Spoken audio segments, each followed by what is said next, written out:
Bienvenue dans cette nouvelle explication. Alors, on va plonger dans l'analyse fascinante des recherches du professeur Jiang. Et franchement, ça bouscule pas mal de choses.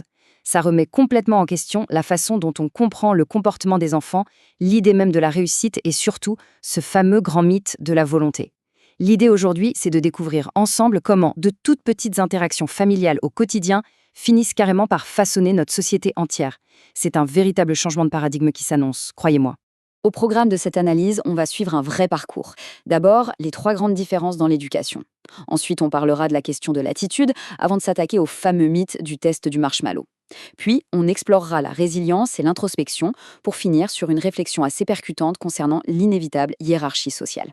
Mais avant d'aller plus loin, posons-nous la question clé.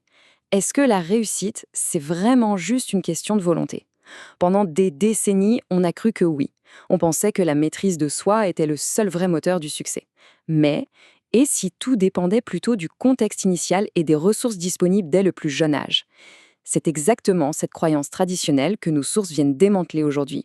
Allez, on attaque avec notre première grande partie, les 3 grandes différences. La toute première différence pointée par le matériel source, elle saute aux yeux, ou plutôt aux oreilles, c'est le vocabulaire. C'est un constat purement factuel. Dans les foyers où les ressources sont confortables, on utilise un vocabulaire riche, on déploie de longues phrases bien élaborées. De l'autre côté, sous la pression financière constante, le vocabulaire devient mécaniquement plus pauvre.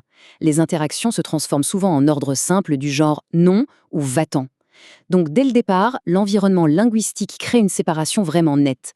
Ce qui nous amène à la deuxième partie de la valise, la question de l'attitude.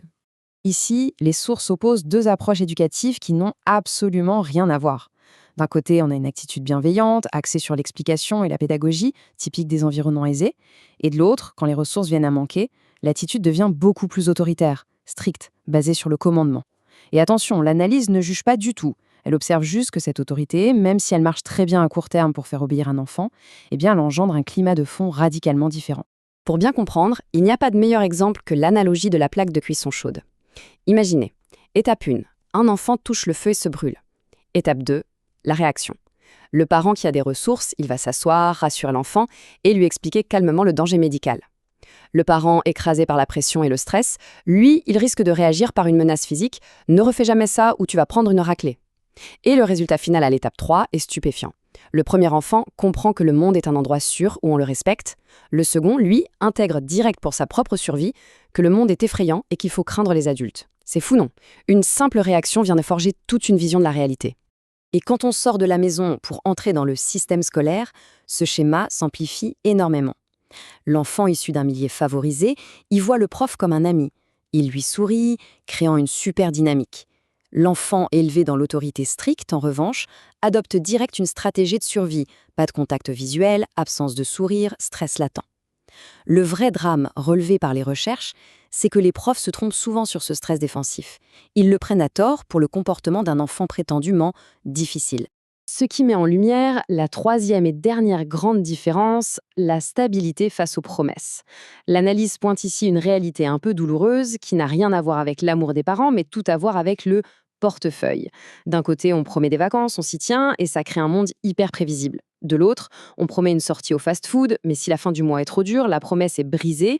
C'est pas un manque d'envie, c'est un manque de moyens, et l'instabilité devient alors la norme, par pure nécessité financière. Ce qui fait une transition parfaite vers notre 3e partie, le fameux mythe du marshmallow. Bon, on a tous en tête comment cette expérience classique est perçue. C'est d'ailleurs toujours un peu drôle de voir à quel point on prend un simple bout de guimauve au sérieux. Le principe, on met un enfant seul avec une friandise en lui disant que s'il patiente, il en aura une deuxième. La croyance classique affirme que s'il résiste, c'est la preuve ultime d'une grande maîtrise de soi, ce qui garantit son succès futur. Et s'il cède, c'est perçu comme un échec de la volonté. Eh bien, accrochez-vous, parce que la source propose un renversement de perspective totalement dingue. Écoutez bien ça, le test du marshmallow ne mesure pas la maîtrise de soi, il mesure votre confiance envers les autres. C'est énorme. Selon cette analyse, ce test évalue en fait la confiance sociale de l'enfant. Il mesure sa certitude profonde que l'adulte en face de lui tiendra effectivement sa promesse. Quand on y réfléchit, la logique est implacable. Pour un enfant habitué à la stabilité, attendre, c'est facile. Mais pour un enfant qui évolue dans un quotidien rythmé par l'instabilité et les promesses brisées à cause du manque d'argent, manger la guimauve tout de suite n'est pas du tout une faiblesse. C'est un instinct de survie super rationnel. Son expérience du monde lui hurle « mange-le maintenant ». Le deuxième n'arrivera jamais. Ces enfants-là réagissent avec une intelligence parfaite à l'environnement qu'ils connaissent. Maintenant qu'on a cassé ce mythe, passons à la 4e partie, résilience et introspection. On exige tout le temps des gens qu'ils soient résilients. Or, l'analyse montre bien que la résilience, c'est un processus hyper naturel quand on sait qu'on a un filet de sécurité. Le monde va m'aider, pense instinctivement une personne d'un milieu stable quand elle trébuche.